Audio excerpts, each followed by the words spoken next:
welcome to the fourth and final review of the evening. And let's be honest, it's the main event this week by far. Not to really denigrate anything else we reviewed this week, but Cyber Shadow is, look, I will be up front, one of the best games, at least I've played this year. And, keep in mind, we play a lot of games, not necessarily all that good or bad for that matter. We cover a lot of average stuff, if I'm being honest.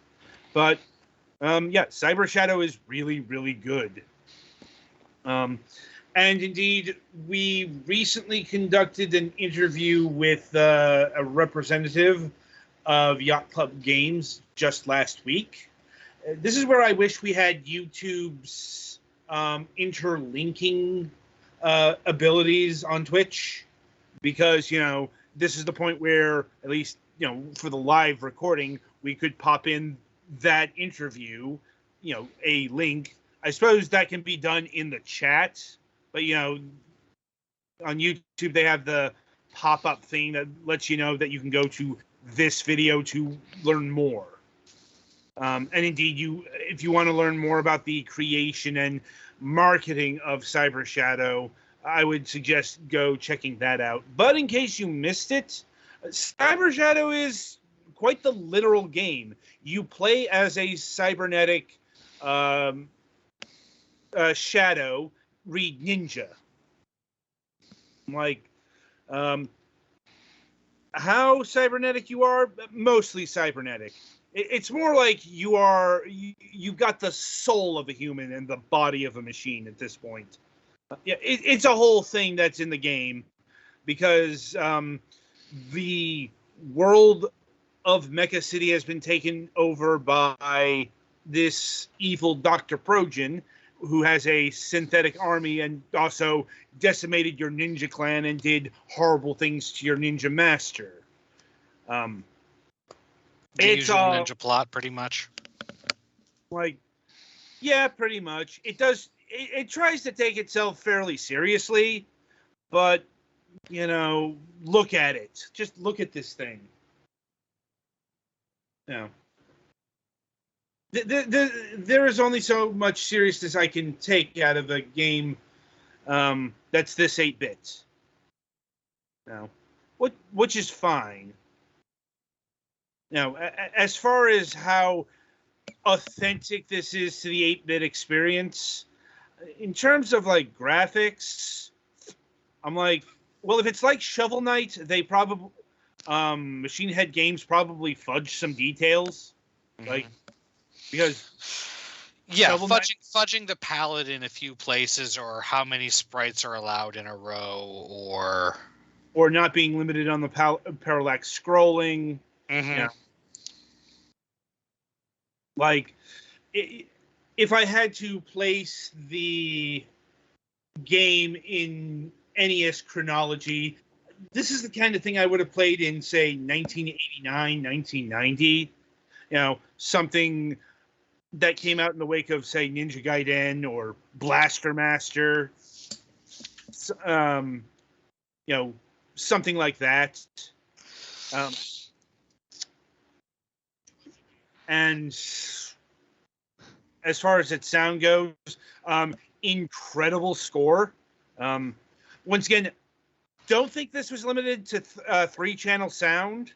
Now, yes, I know NES sound wasn't always limited in that capacity either, but how many developers really shelled out? It was on basic hardware, but the nice thing about cartridges that makes them more expensive is that you can add all kinds of extra shit. Yeah, though, if you're willing to go the extra mile here, I'm looking at you, fucking Konami. It's like we still haven't gotten a proper re-release of the, FM soundtrack of the Japanese Castlevania 3. But anyway, so it's a reasonable approximation of, 8-bit games. And as far as how it plays, it plays, smooth as butter. Great play control, responsiveness, action. It's a game that just gets game feel. Like, it's one of those things that's really hard to define, but if you play it, yeah. Insert joke about it being like pornography, according to that one congressperson. Right. But, this game is an incredibly controlling thing, save for one issue that might have been something with my controller. It's like, when using the D-pad on my Xbox One controller here, it was far too easy to throw shurikens. Because in addition to your basic sword slash, you get a bevy of powers as you go on through the game. I guess you could call it something akin to Mega Man, but or Metroid. Though make no mistake, this isn't a Metroidvania. This is a proper action platformer. Like, not much backtracking and stuff. Not much, but you can, because there are secrets. There are health canisters and spirit canisters. That's the special weapon ammo that you can unleash. At first it's shurikens, and then you get the down stab, which I suppose that's the other bone of contention I have with this game, because they make it you use that as a pogo jump, and it's not all that good as a pogo jump, mainly because you can actually maneuver your downward thrust quite a lot, but that's actually something you don't want in terms of precision targeting. Is this kind of a la Hollow Knight, or? Not remembering offhand. Like, if you were able to miss your mark really easy. I don't know. I just remember in Hollow Knight you sword pogo. So. Yeah, it wasn't as fluid as that. Yeah. Like, that's kind of one of the things that made the last section of the game so frustrating, because it's like, oh, hey, you can now use this as a double, triple jump. The last game mechanic, and it kind of sucks. Let's see. You've got your upward flame. I forget some of the proper, maneuver. What these maneuvers are called, but it doesn't matter. Like, you've got your dash, which will later transition to your double jump. And trying to remember, the parry skill, which that's a thing that took a bit of learning, but parry is always, you have to get the timing. Right. Well, the parry here works a little odd, because it's actually not a sword parry. It's kind of like a body parry. Mm-hmm. I know that sounds weird, but it has nothing to do with your sword or how you slash. What you got to do is you got to face away from the projectile, and when it's close to you, you turn around and it turns blue, and then you can hit it back. Like I said, I don't think I've ever seen a parry move quite like this. Yeah, it's still a bit finicky, because it is reliant on timing. I suppose the thing that really shocked me about the parry move is how effective it is. Like, there were projectiles that I could return that I wasn't ever expecting to return. But like the final boss's asteroid attack. Now, granted, the timing on that was really hard, and when I did it was basically unintentional, but it happened. Like, trying to remember, I think that I'm trying to remember if that's the last move you unlock. But yeah, you get a bevy of abilities which do power up, which is good, because the shuriken is on the weak side when you versus the kunai, which is arguably overpowered. Because what the kunai does is you throw it, it does damage, but it sticks in the enemy and then explodes. So it does quite a bit of damage. So bomb kunai. Yeah, I suppose that that's a way of looking at it. Like, but yeah, you've got a pretty diverse set of movements and attacks when you unlock them. Like, as you can see, Petty here is a bit more limited in his attacks. Because he's in Chapter 2. Now, getting to the overall structure of Cyber Shadow. So, once again, if you know anything about this game, you know it harkens back to the old school. That's not just in terms of appearance. This game is, I wouldn't call it necessarily old school brutal.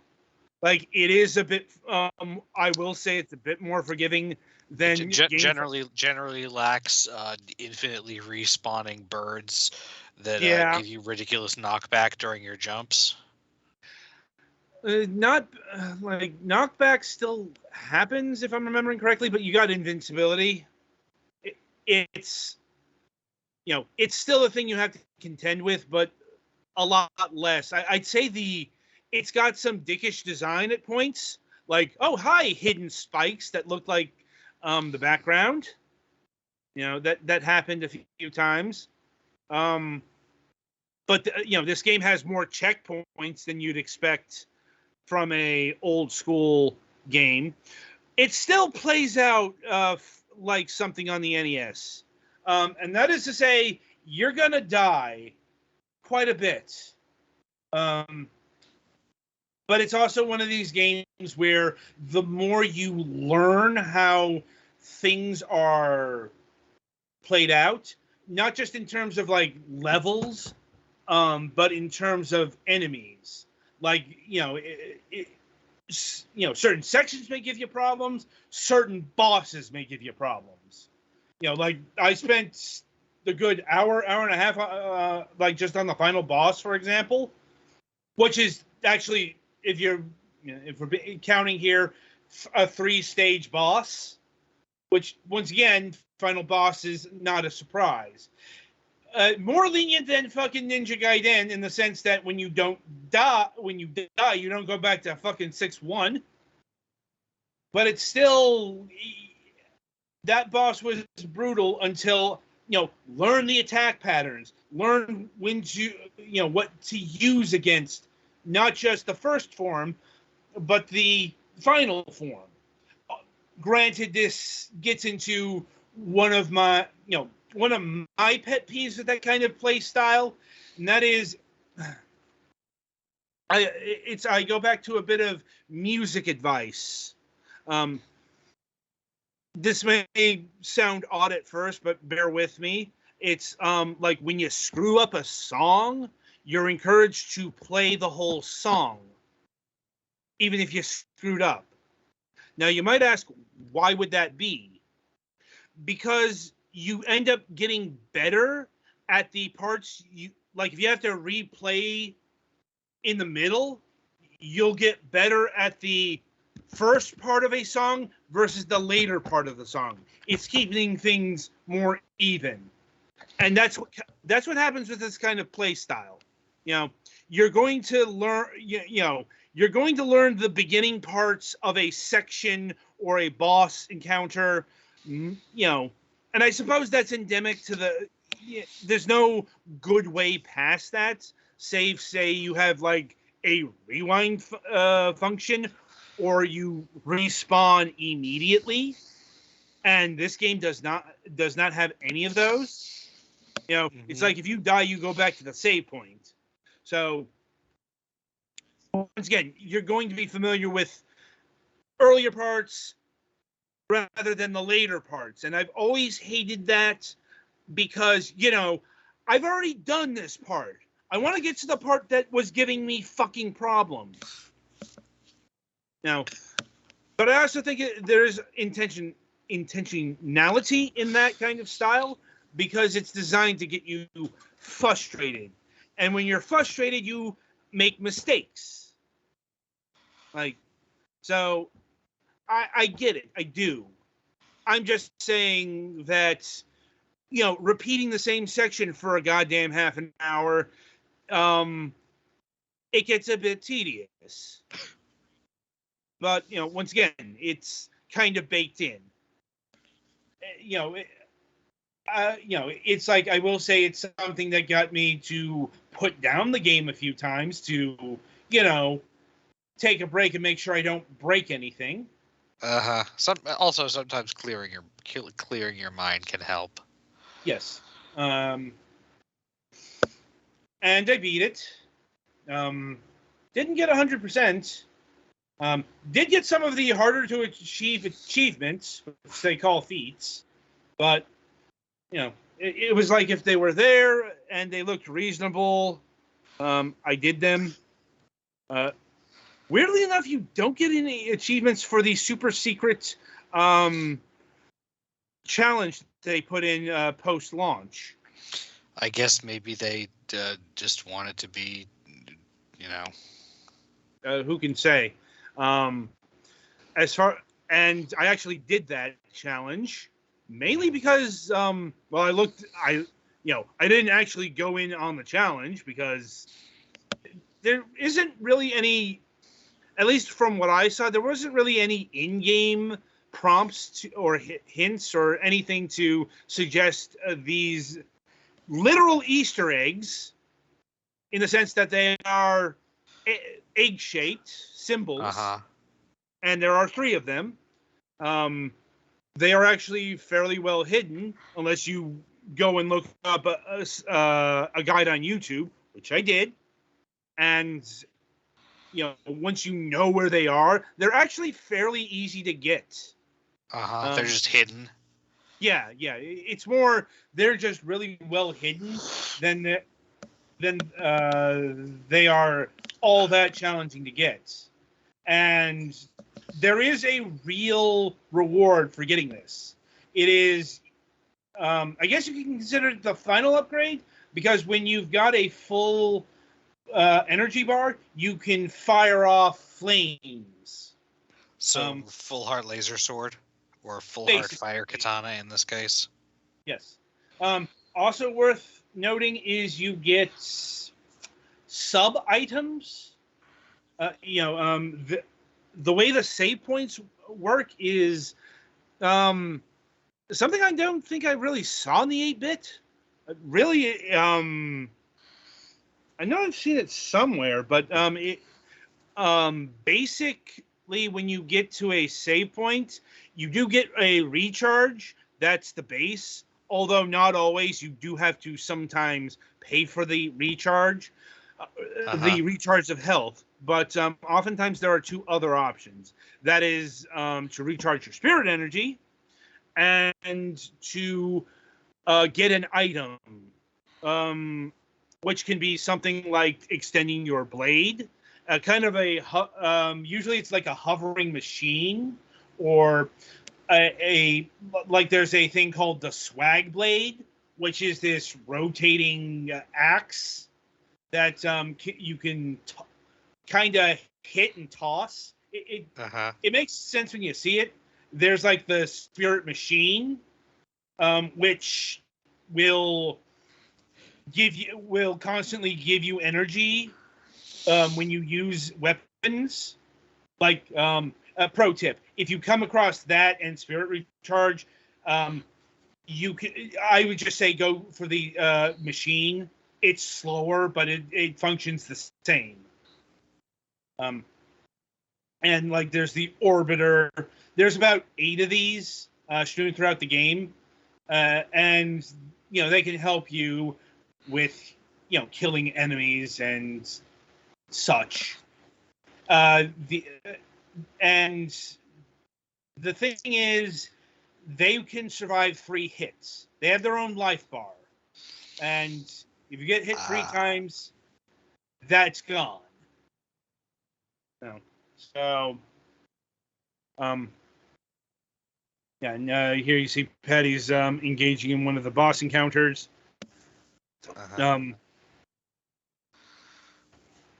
And as far as length goes, it's fair. It's going to take you a while your first time out, but it's one of those things that gets measurably shorter. Like one of the feats is beating this game in 3 hours, and I think like the world record speed run is 24 minutes or something. So it can be condensed, but don't expect that in your first run.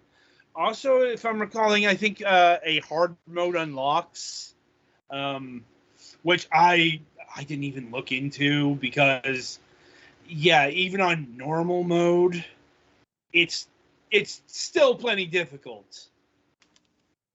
You know, it's not, say, modern day Super Meat Boy Brutalist.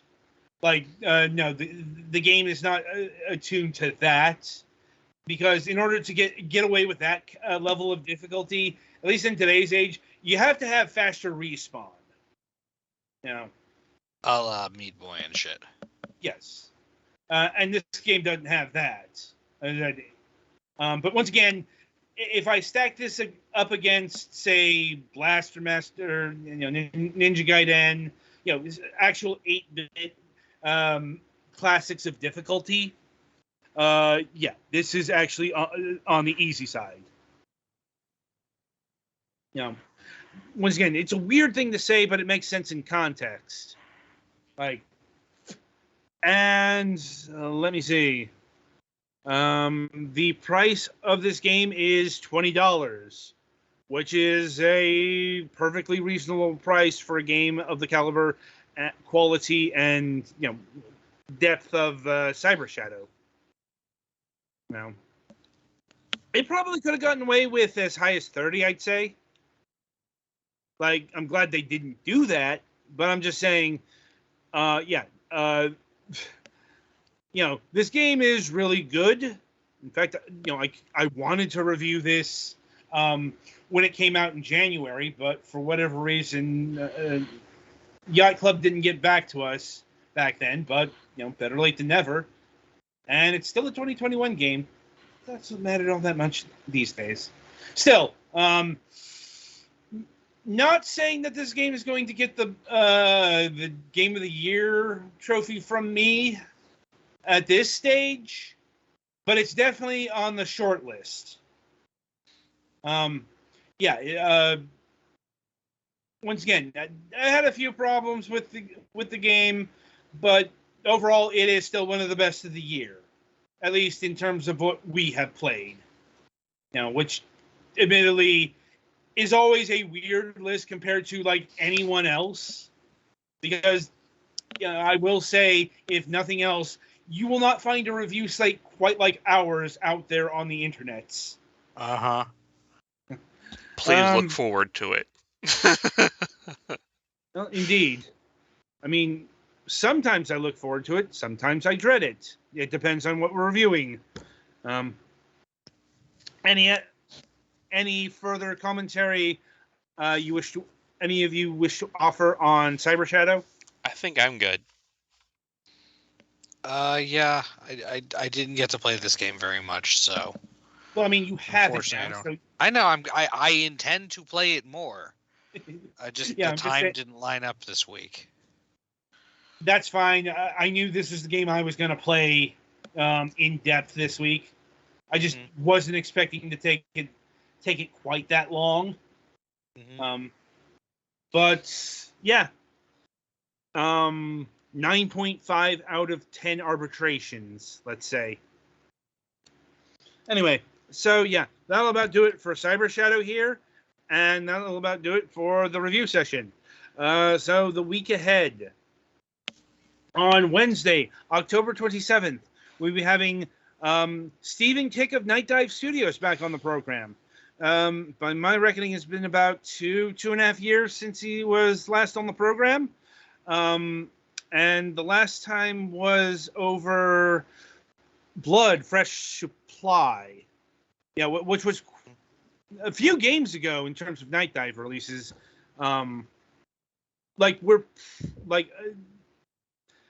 I'm probably going to leave Doom 64 and Sin Gold off the cutting room floor, games from 2020, because, just this year they released Shadow Man Remastered and the recent Quake Remaster. And they've got the upcoming System Shock remake, which is in its final stages. They got Blade Runner Enhanced Edition. They got Power Slave Exhumed. They got System Shock 2 Enhanced Edition. They probably got more stuff, but I don't know if right. They've got the System Shock streaming TV show that they just announced for this thing called Binge, that I only know of because it got the Driver franchise in terms of television. Yeah, this is kind of random. Point is, there's a lot to talk about on Wednesday. And we do have a Friday show this week. On Friday, we will be having... Well, they haven't actually sent us their configuration yet. Now, they're like at least 3 people from what I saw. Like I said, I don't know exactly whom of them is going to be on the program. Hopefully they get back to me on that. But we'll be having Cruxell Studios on the program. And they are doing... Okay, I'm not exactly sure how to pronounce this thing, if only because, the fucking leet speak here doesn't match up. And yes, this is a thing that's using leet speak like it's the mid-2000s. But, no, seriously, how would you pronounce this? I would probably just say adventure. Yeah. Yeah, now that I look at it, it's adventure, not adventures. Yeah, I mean, I guess you could say adventure 3, but yeah, people tend to get mad when I do that, so... Well, I mean, it's the font that was throwing me off here. I thought, I thought this was like adventures, and the 3 was an S. But yeah, that would be if it was a 5. Yeah. Yeah. But yeah, so adventure is it looks like a spooky, scary take off of, Atari's Adventure. Probably one of the most famous original titles for the Atari 2600.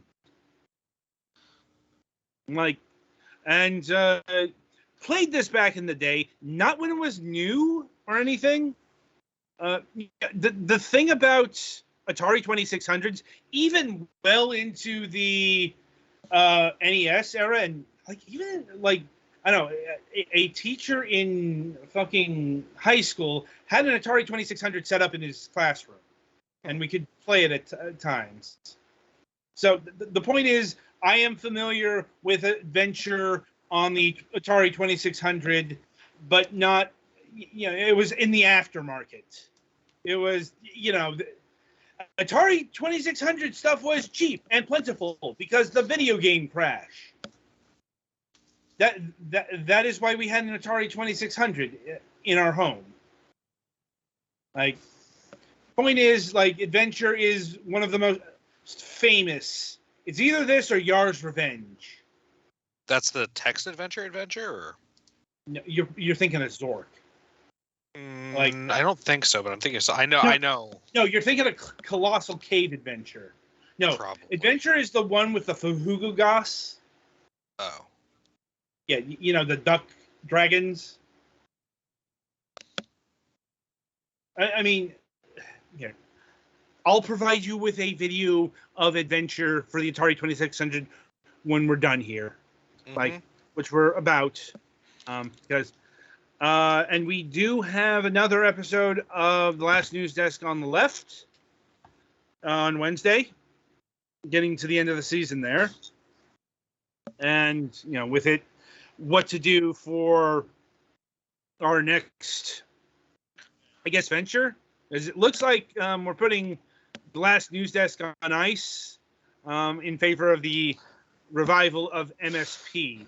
Yeah, we'll see. Mac doesn't seem to be very satisfied with it, probably mostly because it's not getting numbers. He changes his mind a lot on this. As you know, like he's like, no, we're not doing. No, we won't be doing interviews on the Last News Desk. And he, he just said that out of the blue. Well, I think that's not a bad idea. No, I'm not. I'm not saying it is. I'm just saying, he kind of dropped that on us after previously talking it up. So I'm just going. Yeah. I'm just saying everything is a bit liquid for what happens after the end of season 2 of the Last News Desk. So with that in mind, I shall wish you all good gaming.